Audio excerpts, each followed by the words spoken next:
कमलापुर के पंचायत भवन के पास एक तोहफा छोड़ा है आपके लिए। देख मेरी बात सुन। कुछ रह गया है आपके पास दिखाने को? पकड़ तो पाई नहीं मुझे। चलिए एक काम करते हैं, मैं ही आ जाता हूँ देवास वापस। वहां एक गलती सुधारनी है मुझे।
देवास की एक दिव्यांग महिला और अमुना की एक बीमार बुजुर्ग औरत, इन दोनों की हत्या के बाद उसने फिर एक और विक्टिम को टारगेट किया।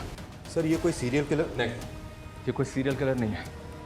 इस सब के पीछे इसका कोई ना कोई मोटिव जरूर है, और इसका सबसे बड़ा मोटिव है मुझे चैलेंज देना। ये हर हत्या के बाद मुझे मेरे पर्सनल नंबर पे कॉल करता है।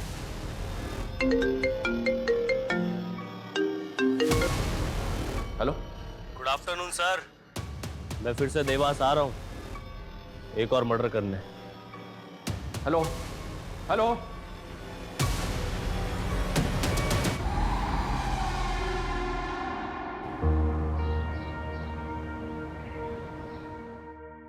हर गांव का दौरा किया है मैंने। 15 से ज्यादा गांव में कोई काम ही नहीं हुआ है। जहाँ पानी की टंकियां लगी वहाँ पानी नहीं आ रहा, जहाँ बोरिंग हो रही है वहाँ हैंडपंप नहीं है। क्या ये सब? रागिनी मैम, मैंने आपको पहले ही बताया था, ये अभिनव भदौरिया सिर्फ नाम के ठेके लेता है, काम वाम कुछ करता है नहीं वो। फिर भी पिछले ऑफिसर ने उसकी पेमेंट रिलीज करवा दी। नमस्कार मैडम।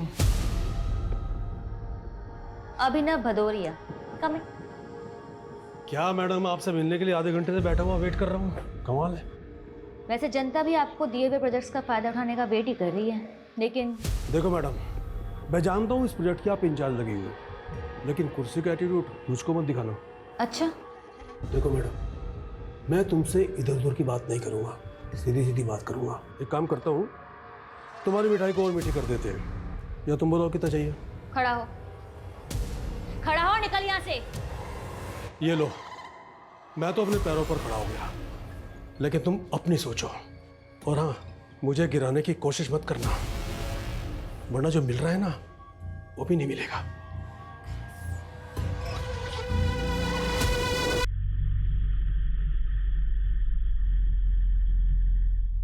लीजिए भैया।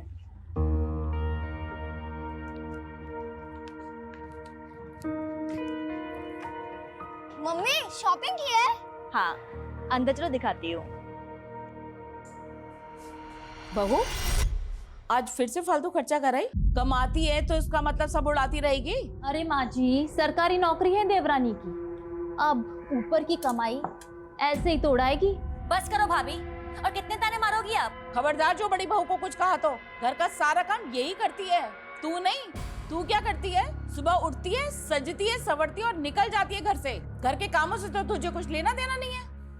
माँ जी, मुझे अपना परिवार चलाना आता है, और भाभी मैं अपनी जॉब भी ना बहुत ईमानदारी से करती हूँ। आप लोगों के मशवरे की मुझे जरूरत नहीं है। रागिनी, ऐसे बदतमीजी से बात करोगी माँ से?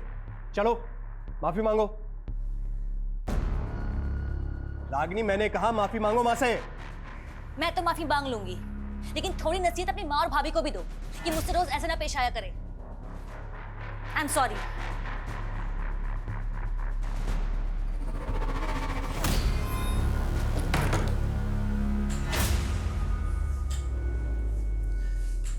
रागिनी, मैंने तुम्हें बोला है ना, इनकी बातें एक कान से सुन के दूसरे कान से निकाल दिया करो।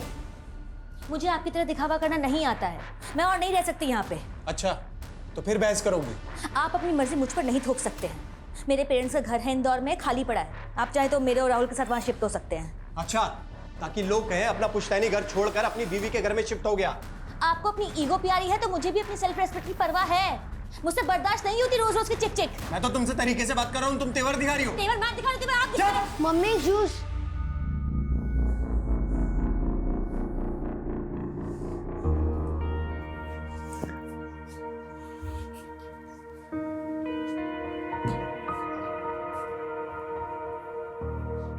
आप ऑफिस से थक के आए और सब आपके पीछे पड़ गए।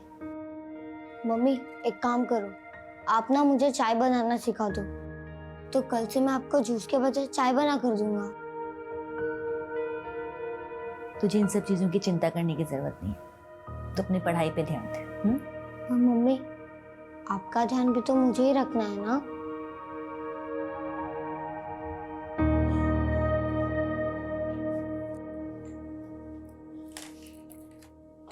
बहू, पहले इस मैडम को खाना लगा दो।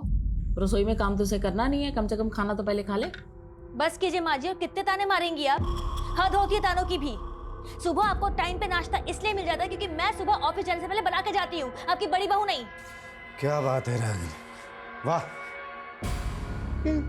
इतनी अकड़ लाती कहां से है तू? हाँ? राहुल उठो, यहाँ बैठे रहोगे तो तुम्हारे संस्कार भी खत्म हो जाएंगे। ये मेरी शर्म लिया सब भूल गया क्या है? अपने भाई की बीवी का हाथ पकड़ेगा तू? और क्या गलत कह रही है वो? सही तो कह रही है। तेरी इन हरकतों का मेरे पोते के ऊपर क्या असर पड़ेगा? यही तो हमने कमी रह गई माँ। मैंने और सुधा ने तुम्हें पोता नहीं दिया ना, और इसीलिए हमारे पूजनीय स्वर्गीय पिताजी ने भी सारा काम धंधा रंजीत को दे दिया है। मेरा छोटा भाई है। तुम राहुल को लेके अंदर जाओ, इनकी मती मारी गई। कोई नहीं जाएगा कहीं पे, आज सब इसके सामने फैसला होगा। अरे इसे भी तो पता चलना चाहिए कि तुमने इससे शादी पैसों के लिए की है। 4 पैसे कमा कर लाती है इसलिए बीवी बना कर रखा है, वरना तुझसे सब कमीनों नीच इंसान इसे भी बेच खाए। क्या तुम अपनी औकात में रहो?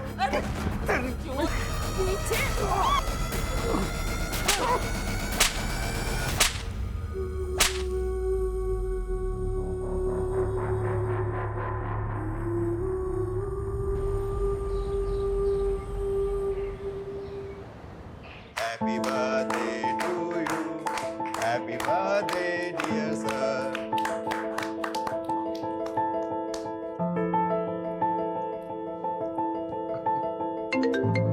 Excuse me.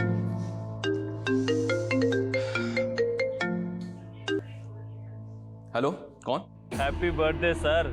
Thank you so much, but I am sorry, मैंने आपको पहचाना नहीं। आपका वेल विशर बोल रहा हूँ, जल्दी आपको आपका बर्थडे गिफ्ट भी मिल जाएगा। पर आप हैं कौन? हेलो हेलो,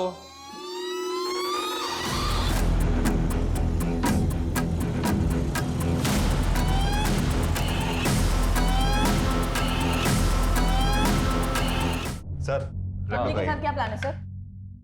अरे तुम लोग तो जानते हो अपनी जॉब में प्लान कहाँ कर पाते हम लोग कुछ भी। हाँ लेकिन वाइफ का ऑर्डर है, आज शाम को 7 बजे तक घर पहुंचना है। फिर तो पहुंचना ही है। हेलो, कौन? सर बर्थडे गिफ्ट मिल गया आपको? कौन बोल रहा है? अरे सर अभी तो 1 घंटे पहले बताया था आपको गिफ्ट देने वाला हूँ, लगता है आपको पता नहीं चला। क्या? देवास के टाउन मार्केट में मैंने एक मर्डर किया है। व्हाट? तू है कौन और क्या बकवास कर रहा है? हेलो हेलो, ये खांसी भी काफी इरिटेटिंग होती है, अगले 24 घंटों में उसकी खांसी भी बंद कर दूंगा। दूसरा गिफ्ट होगा आपको। देख मेरी बात सुन। Hello hello, sir, control room से फोन था, देवास के टाउन एरिया में मर्डर हो गया है।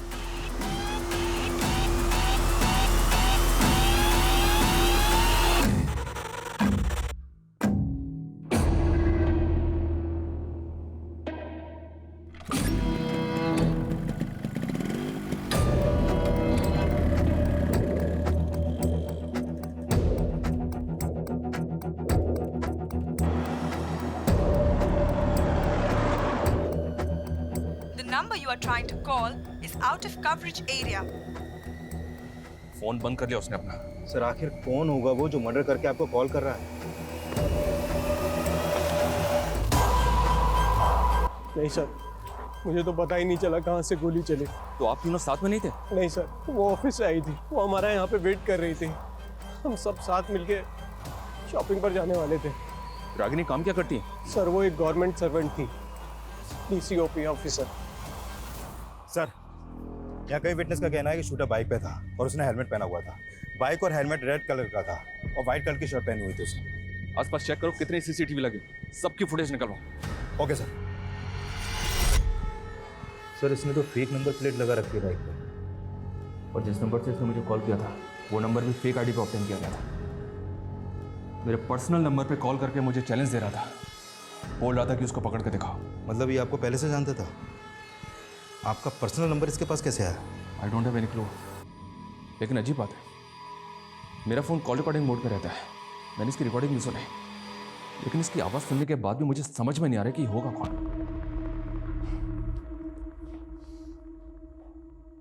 खांसी भी काफ़ी इरिटेटिंग होती है। अगले 24 घंटों में उसकी खांसी भी बंद कर दूंगा। दूसरा गिफ्ट होगा आपको। कोल्ड ब्लडेड मर्डर, बहुत कामली बोल गया, मर्डर कर दिया। सर, रागिनी एक गवर्नमेंट एम्प्लॉय थी। हमें रागिनी के प्रोफेशनल और पर्सनल दोनों एंगल को इन्वेस्टिगेट करना होगा सर। लेकिन इस किलर को भी ट्रेस करना हमें। धमकी दे रहा था कि 24 घंटे के अंदर एक और तोहफा देगा मैं। सर, इस किलर की बाइक जिस डायरेक्शन में गई है हम वहाँ के सारे CCTV स्कैन कर रहे हैं। इसने मुझे 2 बार कॉल किया। पहली कॉल के वक्त इसका फ़ोन MG रोड पर एक्टिव था और दूसरी कॉल इसने टाउन मार्केट से 2 किलोमीटर दूर अमुना रोड से की। उन दोनों एरिया में इंक्वायरी करो, पता करो इस होली का आदमी वहाँ किसी ने देखा था क्या। Okay sir.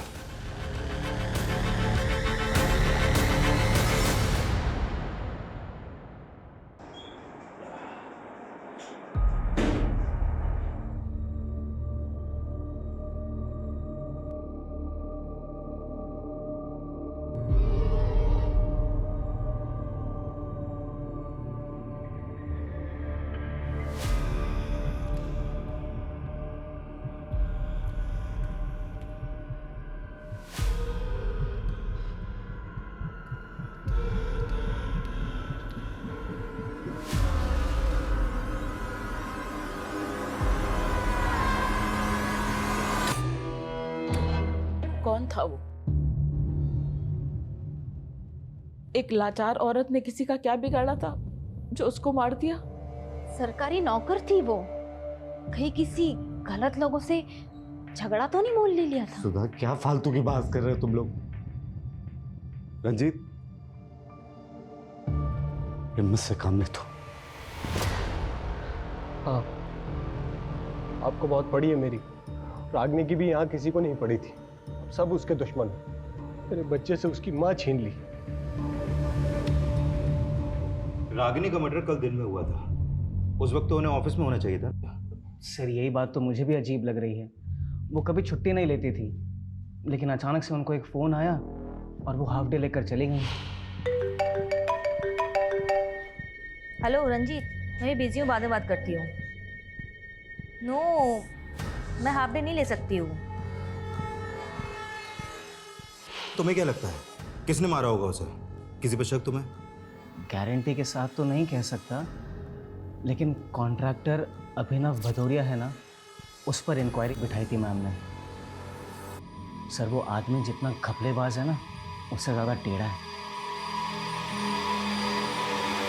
देख सुन मेरी बात, रागिनी ने जो रिपोर्ट मेरे खिलाफ बनाई है उसको गायब करके जला दे।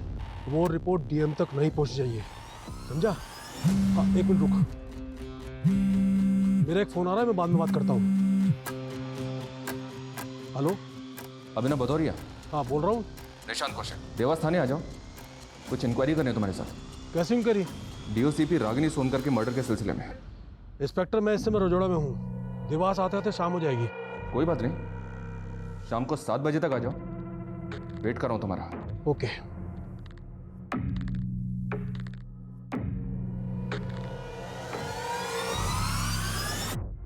इंक्वायरी? कैसी इंक्वायरी? DOCP रागिनी सोनकर के मर्डर के सिलसिले में। इंस्पेक्टर, मैं इस समय रजोड़ा में हूँ, देवास आते आते शाम हो जाएगी।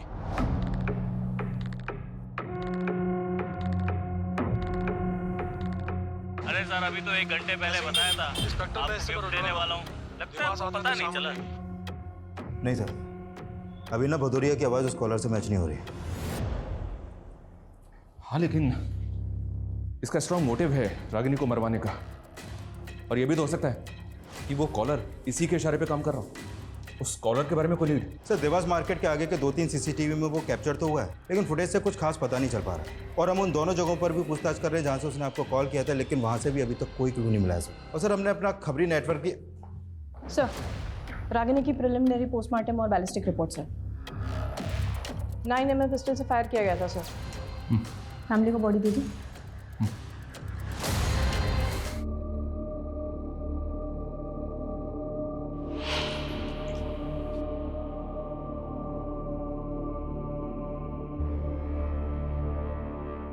बेटा मैंने दवाई खा ली है। मम्मा, जब मुझे फीवर होता है तब आप मुझे दवाई खिलाते हो, पट्टी लगाते हो, तो मैं कैसे फटाफट ठीक हो जाता हूँ। वैसे आप भी अभी जल्दी ठीक हो जाओगी।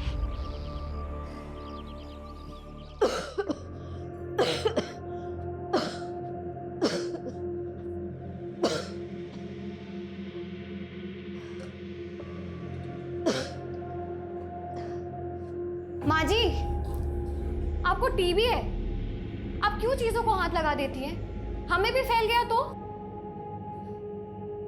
सुनिए अपनी बीवी की बात। तो अगर नहीं चाहती कि मैं घर के किसी चीज को हाथ लगाऊं, तो मेरे कमरे में पानी का मटका क्यों नहीं रख देती? अरे आपको तो हर बात बुरी लगेगी ना। आपको जो चाहिए आपको अंदर मिल जाएगा, बस आप अपने कमरे से बाहर मत निकलना।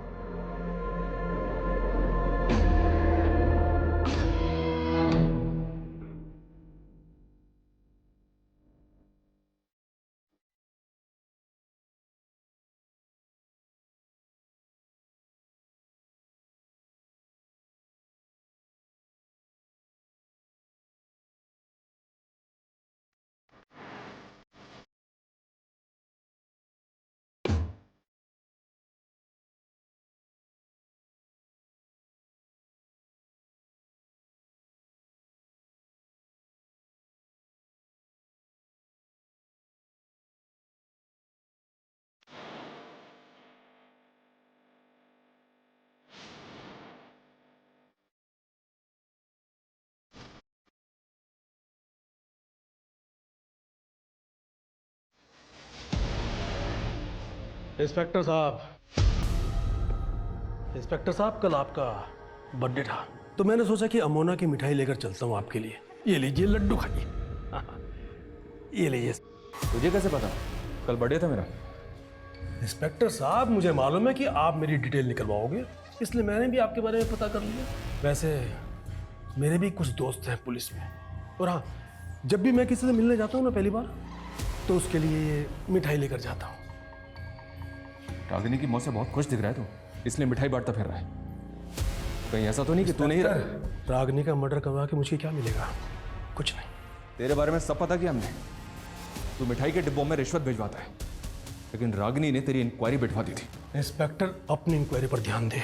मेरे खिलाफ कुछ मिला या ऐसे ही बज रहा है? बस एक बार सबूत हाथ लग जाए फिर अच्छी तरह से बचवाएंगे तुझे। अच्छा तेवर है, वाह। मेरे खिलाफ सबूत लेकर आ, और सुन, मेरा कुछ बिगड़ने वाला नहीं है, समझा?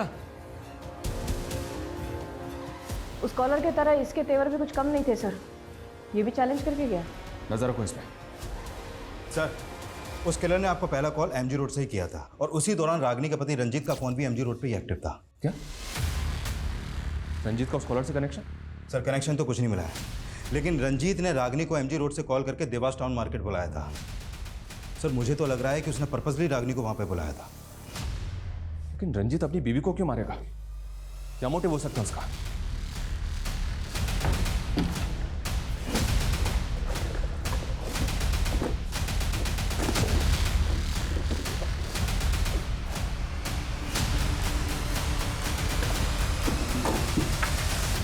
रागिनी, जब से तुम्हारे माँ बाप गुजरे हैं तब से तुम्हारा घर बंद ही तो पड़ा है। फालतू में किसी ने कब्जा कर लिया तो पछताओगी। अरे अच्छा खासा बाहर मिला है, बेच बाच के खत्म करो ना।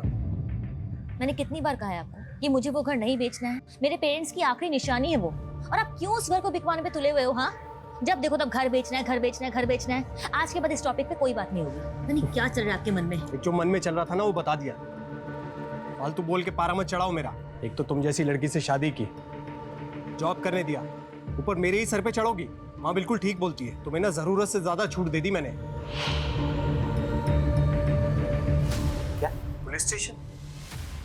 नहीं सर, रंजीत की आवाज़ भी मैच नहीं कर रही उस कॉलर की आवाज़ से। सर रंजीत आ गया। सर मैंने वहाँ रागनी को हाफ डे लेकर मार्केट में मिलने के लिए बुलाया, तो आप कुछ भी बोलेंगे? सर वहाँ हम राहुल के बर्थडे पार्टी की शॉपिंग के लिए मिलने वाले थे। जिस दौरान तूने रागिनी को एमजी रोड से फ़ोन किया था, उसी दौरान इस आदमी का फ़ोन भी एमजी रोड पे एक्टिव था। इस आदमी का एमजी रोड पे तू मिला था इस आदमी से? नहीं सर, मैं क्यों मिलूंगा, मैं तो इसे जानता तक नहीं। देख रंजीत, तू जितना ज़्यादा हमें घुमाएगा ना, उतनी ज़्यादा तकलीफ होगी तुझे बाद में। सर आपको क्या लगता है मेरी बीवी को मैंने ही मरवाया है? तो कौन होगा ये आदमी जो बाइक पे बैठा हुआ है? क्या एमजी रोड पे तुमने किसी ऐसे आदमी को देखा था जो इस बाइक पे बैठा हुआ था? या ऐसे किसी आदमी को जानते हो जिसके पास ये बाइक है? इस बाइक से, इस आदमी की कद काठी से कुछ भी याद आ रहा है तुम्हें तो बताओ। मैं सर मैं नहीं जानता इस आदमी को सर।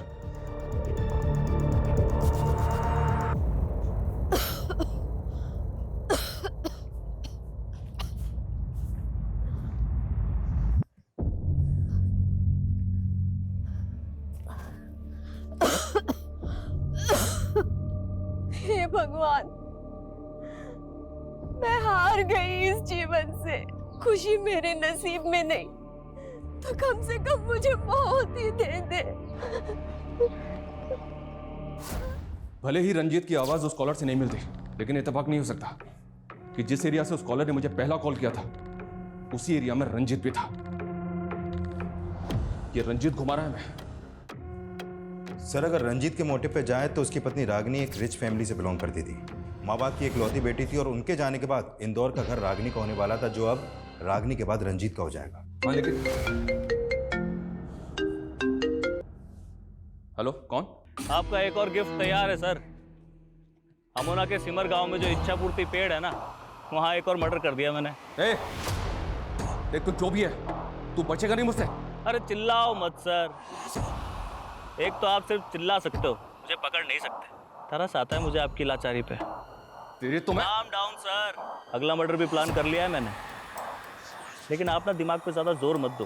क्या है कि उससे बीपी हाई हो जाता है, और हाई बीपी से आंखें भी खराब हो सकती हैं, और मैं नहीं चाहता मेरी वजह से आपकी आंखों में चश्मा लगे। इसलिए चुपचाप अमोना जाइए और अपना तोहफा कबूल कीजिए। बाय। हेलो हेलो, अमोना जाना है मैं। उसने कहा कि अमोना के सिमोर गांव में उसने एक और मर्डर किया है। क्या? उसने अगला मर्डर भी प्लान कर लिया, ये भी बोला उसने। पता नहीं और कौन कौन है जिसको वो टारगेट करने वाला है। ऐसे number 5, my favourite food. I am very foodie. I love to eat. My mother cooks very dishes for me. But my favorite is chole bhature. अरे छोले भटूरे तो हिंदी में होता है, अंग्रेजी में हिंदी क्यों घुसा रही है? माँ, छोले भटूरे को अंग्रेजी में भी छोले भटूरे ही बोलते हैं। अच्छा।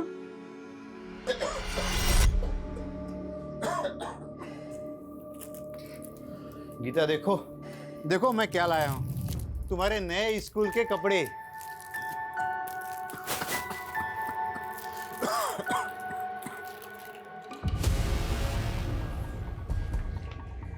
उसने पहला मर्डर किया एक बिजी मार्केट में, और दूसरा मर्डर किया इस सुनसान जगह पे। यस सर, पहले विक्टिम को शूट किया गया। दोनों का कातिल एक है, तो पॉसिबल है कि रागनी और मंजू ये दोनों एक दूसरे को जानते हो। नहीं सर, हम किसी रागिनी को नहीं जानते, और माँ ने भी कभी किसी रागिनी का जिक्र नहीं किया। इस आदमी को गौर से देखिए, हमें शक है कि इसी ने आपकी मदर को मारा है। इसका चेहरा तो नहीं दिख रहा है, लेकिन क्या आप किसी ऐसे आदमी को जानते हैं जो ऐसी बाइक चलाता हो, जो इसी कद का टिका हो? नहीं सर, कुछ समझ नहीं आ रहा है इसमें। किसी पे शक, कोई दुश्मनी वगैरह कुछ भी? सर माँ की किसी से क्यों ही दुश्मनी होगी, वो तो एक बीमार औरत थी। इसीलिए हम उन्हें कहीं जाने भी नहीं देते थे। बस कभी कभी अपना मन बहलाने के लिए और माथा टेकने के लिए वो यहाँ आ जाती थी। ये अचानक क्या होगा मोहन भाई साहब को? डॉक्टर बोल रहे हैं सीमेंट फैक्ट्री में काम करने की वजह से उन्हें बहुत बड़ी बीमारी हो गई। इलाज के लिए 5 लाख रुपए मांग रहे हैं अस्पताल वाले। तो सीमेंट के फैक्ट्री के मालिक से बोलो कि वो कोई मदद करे। बोला था, उसने तो 30,000 रुपए हाथ में पकड़ा दिए। अब तो कुछ सुनने को तैयार ही नहीं है। अब तुम ही मदद करो ना मेरी। अभी मेरी कहाँ औकात है लाखों तक। अब मैं यहाँ वहाँ से जुगाड़ करके 20-25 हज़ार की मदद कर सकता हूँ। सर, अब इस बार उसने वो कॉल अमोना के समोर गांव से ही किया था। देवास से अमोना तकरीबन 7 किलोमीटर ही दूर है, मतलब वो आसपास के ही किसी एरिया का होगा। हो सकता है, और हो सकता है कि इस बार भी वो फेक नंबर प्लेट वाली बाइक या फिर कोई दूसरा व्हीकल आया। सर, हम अमोना से देवास के बीच में जितने भी सिग्नल्स हैं वहाँ के सारे सीसीटीवी चेक कर रहे हैं। हाँ, लेकिन हमें ये कैसे समझ में आएगा कि उस किलर का अगला टारगेट कौन होगा, कौन से एरिया का होगा? उसने 2 दफ़ा औरतों को ही टारगेट किया है, एक तरफ रागिनी और दूसरी तरफ टीवी की पेशेंट, वो बुजुर्ग औरत। वो ऐसे ही लोगों को क्यों मार रहा है? क्या मोटिव है उसका? और सर, इधर मंजू और रागिनी का भी कोई कनेक्शन नहीं मिला अभी तक। रागिनी की फैमिली ने भी मंजू को आइडेंटिफाई नहीं किया। सर, कहीं ये कोई सीरियल किलर? नहीं विकास, ये सीरियल किलर तो बिल्कुल भी नहीं है। ये फ़ोन करके मुझे चैलेंज दे रहा है। कोई तो मोटिव है इसका। सर, अभिनव भदौरिया का मंजू से कोई कनेक्शन नहीं निकला सर। ये कॉल डेटा रिकॉर्ड से किया है, अभिनव की है। एक नंबर बार बार रिफ्लेक्ट कर रहा है सर। रागिनी के जेठ अर्जुन का नंबर है ये। काफ़ी सारी बातें होती हैं इनके बीच।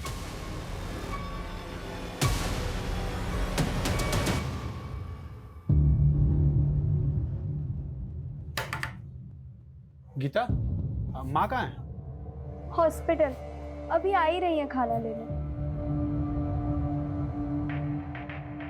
मोहन भैया कैसे हैं भाभी? उनकी हालत बहुत नाजुक है और अभी तो पूरा पैसा भी नहीं हो पाया है इलाज का। मैं वही बताने आया था कि मैंने एक सरकारी आदमी का मालूम किया है, मोहन भैया के इलाज के खर्चे में वो रियायत दिला सकता है। कैसी रियायत? सरकार की स्कीम है कि सीमेंट फैक्ट्री में काम करने वाले मजदूरों का इलाज फ्री में होता है, और आपने जो पैसा जमा किया वो भी शायद वापस हो सकता है। ऐसा हो सकता है? हाँ, मोहन भैया के हॉस्पिटल के कागज लेकर के और उनकी सीमेंट फैक्ट्री वाली आईडी लेकर के शाम को मेरे साथ चलना, सरकारी आदमी से मिलवा दूंगा मैं। ठीक है। मैंने कहा ना, मेरा रागिनी के मर्डर से कोई लेना देना नहीं है। रागिनी के जेठ से क्या लेना देना है? मैंने कहा ना, कोई लेना देना नहीं है। अब बस, अब अगर और ज्यादा कर दिखाई ना तब। हाँ, मैंने रागिनी के जेठ को पैसे दिए थे। अनुभव भदौरिया ने मुझे लालच दी कि अगर वो रागिनी से उसका काम करवा दूंगा मैं, तो उसके बदले में मुझे ढेर सारे पैसे देगा। ऑटो ऑटो, एक गणेश नगर पे जाना। रागिनी, भैया आप यहाँ? देखो, मैं जो बात करने वाला हूँ वो हम घर में नहीं कर सकते थे। कैसी बात है? अभिनव भदौरिया मोटा पैसा दे रहा है, उसके काम में अड़चन मत डालो। आप होते कौन है मुझसे ये बात करने वाले? हाँ, अगर आप मेरे जेठ ना होते ना तो आपको अंदर करवा देती मैं। फिर रागिनी नहीं मानी तो तूने और अभिनव ने मिलकर उसको? नहीं सर, ऐसा कुछ भी नहीं है, मैं सही कह रहा हूँ, मैंने उसे नहीं मारा। बहुत गंदी चाल खेल रहे हो तुम रंजीत। एक तरफ रागिनी गई और दूसरी तरफ मेरे पति को अंदर कर दिया। क्या तुम सबकी जमीन जायदाद अकेले ही हड़पना चाहते हो? माफ करो भाभी। माँ जी, आप क्यों चुप बैठी है? आप भी जानती है इसी ने मारा है रागिनी को। मेरा दिमाग खराब हो गया क्या? चुप कर।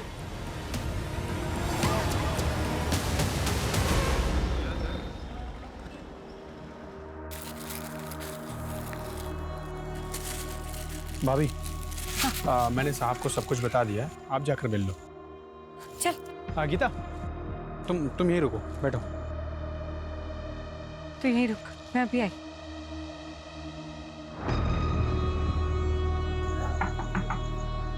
आइए।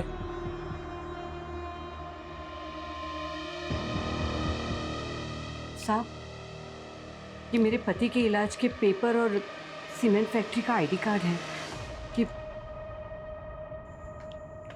ठीक है, हाँ ठीक है, हो जाएगा। अंकल, माँ को कितनी देर लगेगी? आप बैठो बेटा, आ जाएगी माँ भी, बस थोड़ी देर में, बैठो।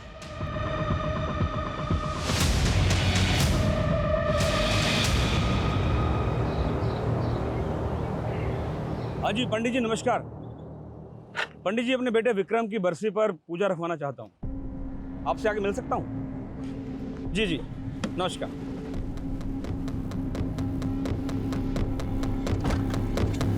सर, अर्जुन की इलेक्ट्रॉनिक वॉइस भी उस कॉलर की आवाज़ से मैच नहीं कर रही है।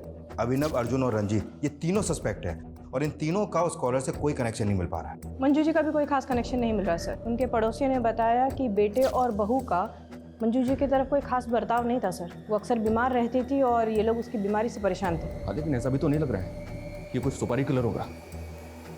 इसका कोई ना कोई मकसद जरूर है।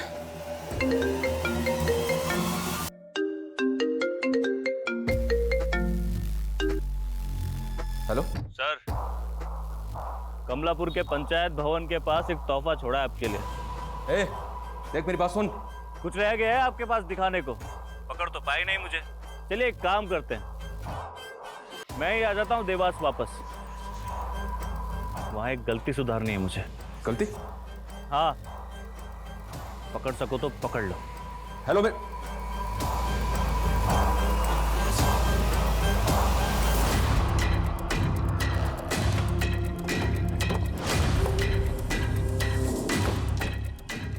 आसपास सर्च करो। सर यहाँ पे मर्डर हुआ है, लग नहीं रहा है मुझे।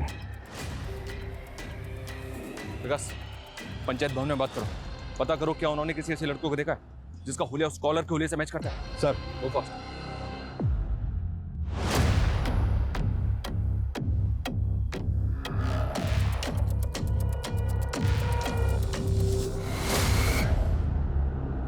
सर, लाश यहाँ पड़ी है।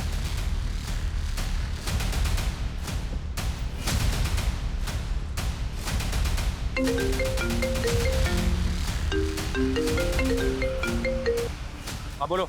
सर, इस बार उसका फोन देवास के एसएम रोड पर एक्टिव था सर। वो बोल रहा था कि देवास वापस आ रहे हैं, जबकि ऑलरेडी देवास में था। और एक बात सर, ये रंजीत भी गायब है सर, इसका फोन भी बंद आ रहा है। मुझे शुरू से ही लग रहा है उस कॉलर का रंजीत से कोई कनेक्शन है। इस रंजीत के बारे में सब कुछ पता करो। Okay sir.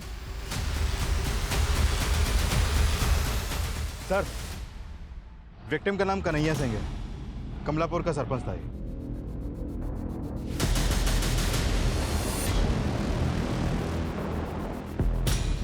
मैडम, ये क्या कर रही हैं आप? हमें अपना काम करने दीजिए, और अगर आप रंजीत के बारे में कुछ भी जानती हैं तो मुझे अभी के अभी बताइए। मैडम, हमने बोला ना हमें कुछ नहीं पता। मैडम जी, एक मिनट।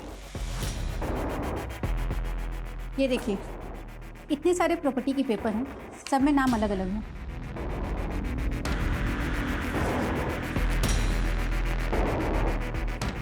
ये रंजीत ज्वेलर है ना? जी। तो इतने सारे लोगों के प्रॉपर्टी के पेपर्स इसके कमरे में क्या कर रहा है? मैडम, हमारा ये पुश्तैनी काम है। लोगों के गहने और उनकी प्रॉपर्टी गिरवी रख के हम उन्हें ब्याज पे पैसा देते हैं। ये रागिनी के पेरेंट्स के प्रॉपर्टी के पेपर्स, रंजीत के पास ये भी गिरवी पड़े थे? नहीं, ऐसा कुछ नहीं है। सब झूठ बोल रही है माँ जी रंजीत के बारे में। उसी ने मरवाया है रागिनी को और मेरे पति को फंसा दिया। मैडम जी, आप रंजीत के बेटे राहुल से पूछो, वो आपको बताएगा कि कैसे रंजीत प्रॉपर्टी के लिए रागिनी से झगड़ता था। सर, कन्हैया की फैमिली में तो कोई नहीं है, और बाकी पांचों को भी कोई आइडिया नहीं है कि कन्हैया मंजू और रागिनी को जानता था कि नहीं। हेलो, कौन? सर, मैंने देवास के एसएम रोड पे अपना काम खत्म कर लिया है। आप आए नहीं पकड़ने?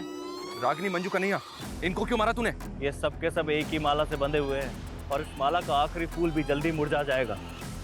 हेलो हेलो सर, देवास के एसएम रोड पर रंजीत की लाश मिली है। रागिनी की तरह रंजीत को भी शूट कर दिया। सर, अगर किलर को रंजीत को भी मारना था तो वो उसे रागिनी के साथ भी मार सकता था। तो कुछ समझ में नहीं आ रहा कि वो कौन सा गेम खेल रहा है।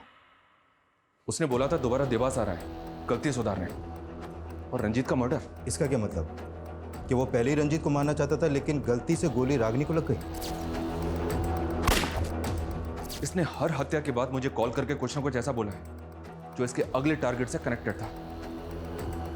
एक मिनट,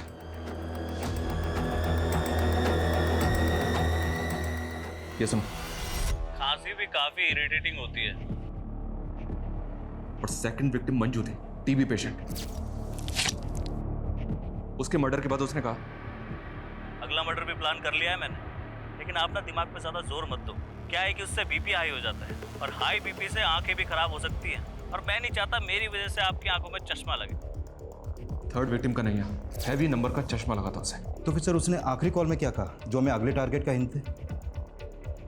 ये सब के सब एक ही माला से बंधे हुए हैं, और इस माला का आखिरी फूल भी जल्दी मुरझा जाएगा। माला और फूल? माला और फूल? यस, माला और फूल। लेकिन सर, इससे कैसे पता चलेगा कि वो किसको मारने वाला है? माँ,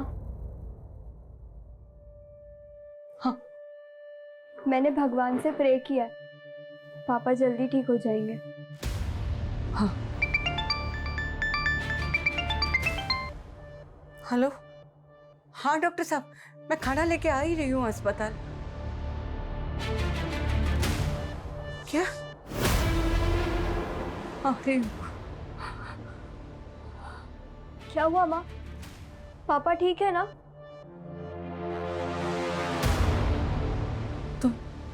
तुम यही रहो, मैं रिक्शा लेकर आती हूँ।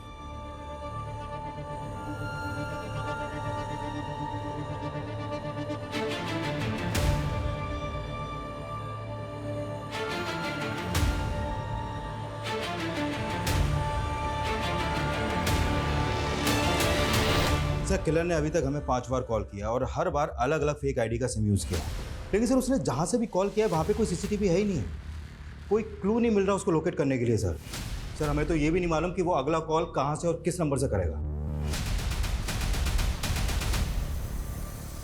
देवास से अमोना, अमोना से कमलापुर और वापस देवास, वो इसी त्रिकोण में घूम रहा है। उसका अगला टारगेट भी इसी त्रिकोण के सराउंडिंग में होगा। इस त्रिकोण में पेट्रोलिंग बहुत टाइट होनी चाहिए विकास। और हाँ, मेरा फोन भी सर्विलेंस पे डालो। वो जैसे ही मुझे कॉल करेगा, कंट्रोल रूम उसकी लोकेशन को ट्रेस करके पेट्रोलिंग टीम को अलर्ट भेजेगी तुरंत। इस बार कैसे भी करके हमें इसको पकड़ना है। सर, मैं रंजीत का बैकग्राउंड चेक कर रही थी सर, तब मुझे एक कनेक्शन मिला मंजू के वाया। कैसा कनेक्शन? सर, रंजीत के घर में बहुत सारे प्रॉपर्टी के पेपर्स थे, जिसमें से ये प्रॉपर्टी का पेपर है मोहन कुमार के नाम का। मोहन कुमार ने अपना घर गिरवी रखा था रंजीत के पास सर, उसके बाद उसने धोखे से इस पर हड़प लिया। सर, ये फोटो आइडेंटिफाई की है मंजू के बेटे के थ्रू, मोहन कुमार। सर, मोहन माँ का दूर का रिश्तेदार था और उसने माँ को मुसीबत के समय 2 लाख रुपए भी उधार दिए थे, लेकिन जब मोहन बीमार पड़ा तो माँ उसकी पत्नी पूनम की मदद नहीं कर पाई थी। पूनम, मैं बहुत शर्मिंदा हूँ। अभी मेरे पास सिर्फ 10,000 रुपये ही है, इससे ज़्यादा मैं कुछ नहीं कर सकती। फिर मालूम चला कि मोहन की डेथ हो गई है और उनका घर जो साहूकार के पास गिरवी था, वो साहूकार ने हड़प लिया और उसकी पत्नी और उसकी बेटी को घर से निकाल दिया।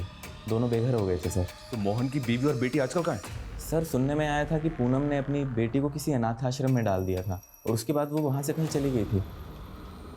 पता नहीं कहाँ होगी बेचारी।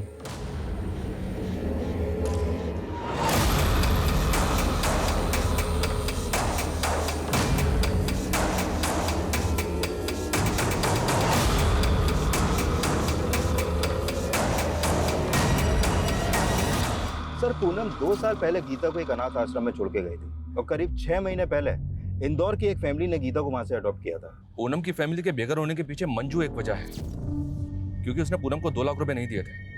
वहीं रंजीत ने उनका घर गिरवी रख लिया था। लेकिन कन्हैया का इस फैमिली से क्या कनेक्शन होगा? सर कन्हैया का तो कोई कनेक्शन नहीं मिला, लेकिन हाँ, किलर का पूनम की फैमिली से कोई ना कोई कनेक्शन जरूर हो सकता है।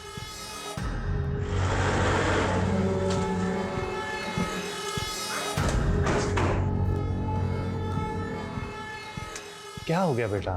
हाँ, कहीं घूमने जाना है तो मैं देखता हूँ। जी कहिए। आपसे कुछ बात करनी है।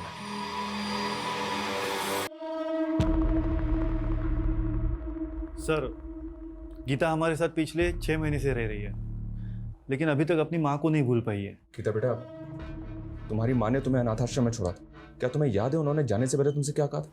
कहाँ गई थी? सर, जब से वो आदमी यहाँ आके गया है ना, तब से ही कुछ ज्यादा ही सदमे में रहने लग गई है। कौन आदमी? गीता, क्यों मैं? कौन हो तुम? क्या? एक मिनट। क्या 1 मिनट? अरे किसी के घर में घुस क्या? गीता, अरे बेटा तो ठीक है ना? कब से ढूंढ रहा था मैं तुझे। चल। अरे ऐसे कैसे लेके जा सकते हो किसी को किसी के घर से? गीता उससे डर रही थी सर, इसीलिए हमने उसे घर से बाहर निकाल दिया। फिर बाद में गीता ने कहा कि वो उसका मामा लगता था। कौन मामा है? ये कहाँ रहता तुम्हारा मामा? मालूम नहीं, मामा गंदा है।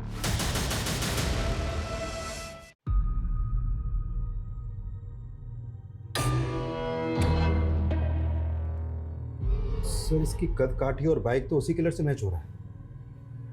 दिक्कत वैसी लग रहा है, शायद मैं इससे पहले भी मिला हूं। ये वही किलर है और इसका अगला टारगेट माला और फूल से कनेक्टेड है। माला और फूल? गीता बेटा, क्या तुम किसी ऐसे आदमी को जानती हो जो माला और फूल से कनेक्टेड है? माला वाले अंकल मेरे पापा के दोस्त थे। कौन माला वाले अंकल?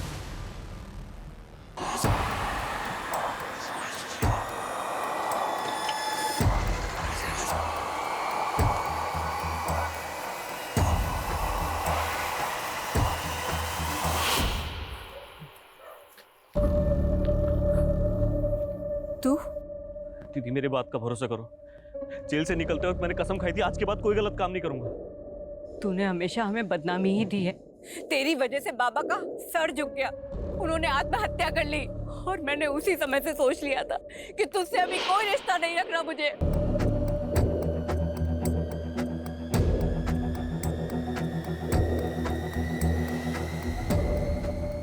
शरद! पुष्कर, रुक जा, शूट मत करना वरना मैं तुझे शूट कर दूंगा। हिलना मत। पुष्कर रोक! आप लोग दूर रहिए सर, आप लोग को कुछ नहीं पता। पुष्कर हमें सब पता है। देख मेरी बात सुन, मैं जानता हूँ तू ये सब क्यों कर रहा है। तेरी बहन के साथ जो कुछ भी हुआ है तू उसका बदला ले रहा है। देख मैं ये भी जानता हूँ तेरे बारे में, एक टाइम ऐसा था तू भी इस जुर्म की दुनिया से बाहर आना चाहता था। पुष्कर ये गन मुझे दे दे। पुष्कर, मैं कहता हूँ रुक जा। पुष्कर,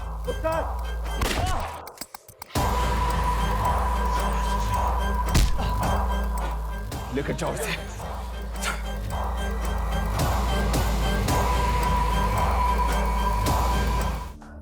उठ।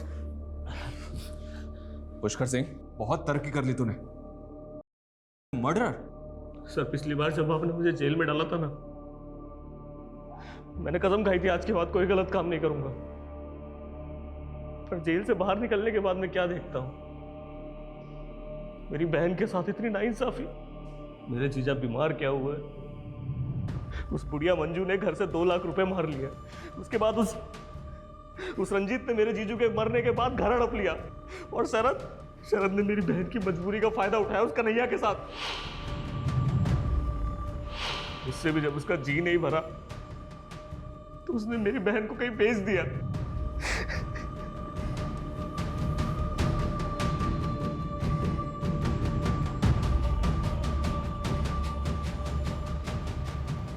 मुझे बेहद अफसोस है इस बात का कि जो लड़का रिहा होकर यह सोच रहा था कि वो दोबारा क्राइम नहीं करेगा, अब उसी के खिलाफ मुझे एक लंबी चौड़ी चार्जशीट तैयार करनी पड़े। पुष्कर का वो बयान भी सही निकला कि उसकी बहन पूनम शरद के द्वारा एक ह्यूमन ट्रैफिकिंग गैंग को बेची गई थी।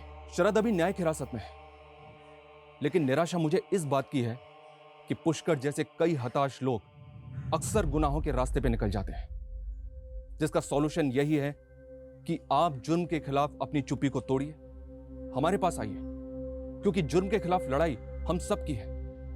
क्योंकि सिर्फ पूनम ही नहीं, पूनम जैसे लाखों विक्टिम्स आज भी गुनाहों के ऐसे अंधकार में खोए हुए हैं जहां से उनके अपने, गीता जैसे उनके कई रिश्तेदार सालों से उन गुमशुदा लोगों का इंतजार कर रहे हैं।